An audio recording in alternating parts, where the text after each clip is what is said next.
Given all of the recent talk about the United Kingdom deciding to leave the European Union, often referred to as Brexit, short for British exit from the European Union, I thought it would be interesting to do a primer on, well, what exactly is the European Union? And this is going to be a high-level primer. The actual topic can get quite complex quite fast.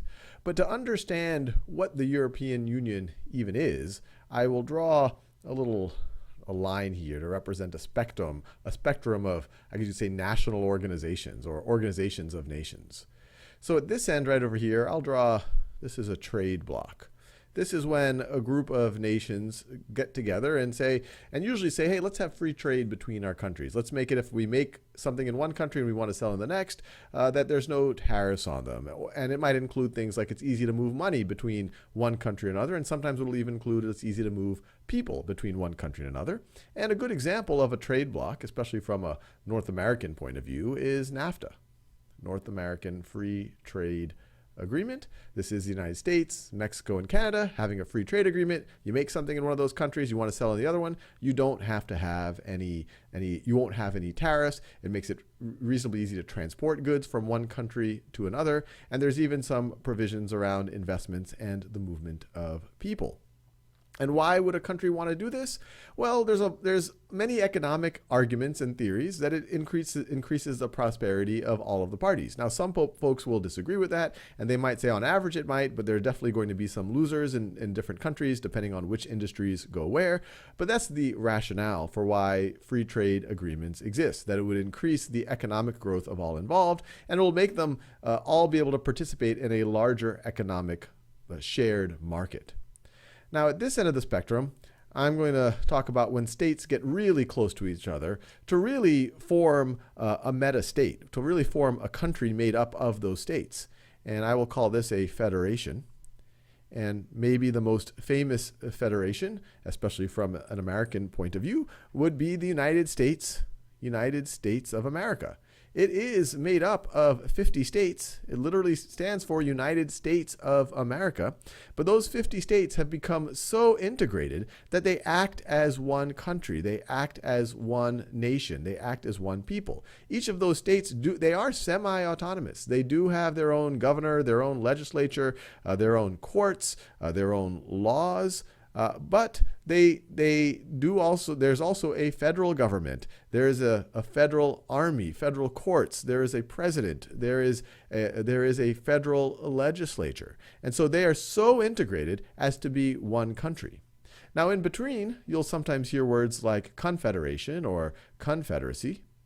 Confederation. And this is more of a loose term. There's not a strict, this is a confederation or that is not a confederation, but it's generally viewed as looser than a federation, that the states or the countries that are members of a confederation can opt in or opt out, that they might be integrated in some ways and not integrated in other ways. So when we think about the European Union, which for sure involves aspects of a trade bloc. It has free trade. It involves free trade between its members. It talks about the movement of people, so free movement. But it goes further than a traditional trade bloc. It goes further than something like NAFTA. It has in Brussels, and it has rotating leadership. It has regulations and laws that often apply to things like free trade and free movement, but it can also apply to things outside of that. There's even some integration between militaries, or I guess at minimum you could say cooperation. Each of the members have their own military, and they are independent states in their own right, but there is more integration than you would see in something like NAFTA. So the European Union, I would put it someplace in this spectrum right over here. And depending on whom you talk to, you will get different opinions, and different people will debate. Some people say, well, it's more about trade and having a large shared common market and maybe being able to have a little bit more clout on the world, even from a foreign policy point of view. While some people will say, well, no, it seems to be moving in this direction where it's becoming a tighter confederation of some kind, albeit with still a lot of independence from each of the member states.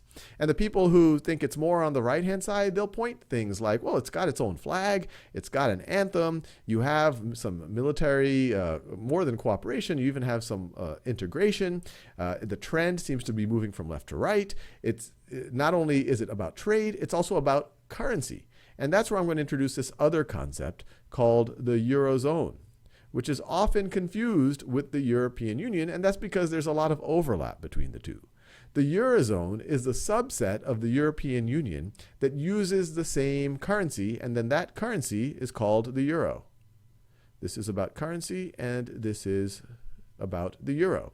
And so once again, this would move it a little bit more to the right. Not only do you have free trade and free movement of people, and you have some regulations, and of course the member states have representation in determining what those regulations are, but you also have most of the European Union has a shared currency, which of course facilitates things like free trade and free movement, but this is more than what you see in NAFTA. Mexico, the United States, and Canada do not have a shared currency.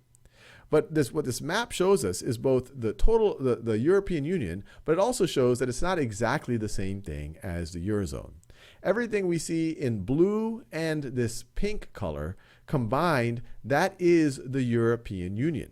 The difference between the blue and the pink is that the blue are European members that also use the euro as their currency, so they are members of the Eurozone. So Spain and France and Germany and Italy and the Republic of Ireland, they are members of both the European Union and the Eurozone, while countries like the United Kingdom and Denmark and Sweden and Poland, and I could keep going on, they do not currently have the euro as their currency. They have their own currencies. They have their own central banks. The UK, which is where we started this conversation, they have the British pound sterling. Now, in terms of whether or how or whether they're going to move to the euro, it's different from country to country.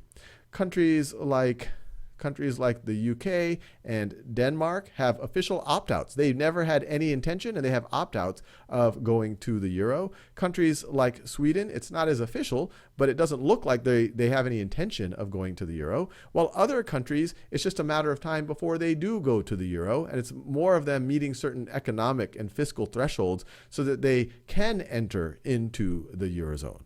And once again, why would you want to become part of the Eurozone? Well, if you're a country with a smaller economy or a smaller currency or less stable currency, you say, well, I could become part of a larger economic zone. I'm already part of free trade and all of that, but the currency, it makes it even a stronger thing. Why would you not want to do it? Well, you say, well, I have a strong enough currency, and I don't want to give monetary policy to folks in Frankfurt. And once again, good people can argue very good arguments on either side of that. Now, when you look at this map here, you might also notice that Kosovo and Montenegro are colored in this little pink color. And this is interesting because they are not members of the European Union, but they have decided to use the euro as their official currency anyway. So they're not even official members of the Eurozone, but they still use the euro. And so that's why they get their own special color here. So if we go back to Brexit, if we go back to the United Kingdom leaving, what are the implications here? Well, the first clear implication is that their currency is not going to change, and the future of their currency is not going to change. They were never planning, they don't use the euro, and they were never planning on going to the euro. And so they are using the pound sterling, and they will continue to use the pound sterling. So that's kind of a no-brainer, and the Brexit doesn't impact that. Same currency. They're using the pound regardless of which way the Brexit vote went. What the Brexit vote does by taking them out of the European Union is it puts these things in question, things like free trade and free movement and what regulations they will adopt or not adopt. And it doesn't mean that there won't be free trade and that there won't be free movement or that the regulations will change dramatically. And it also doesn't mean that that's not going to happen. What it means is it's all going to be called into question. These are now going to have to be separate negotiations between the United Kingdom and the rest of the European Union.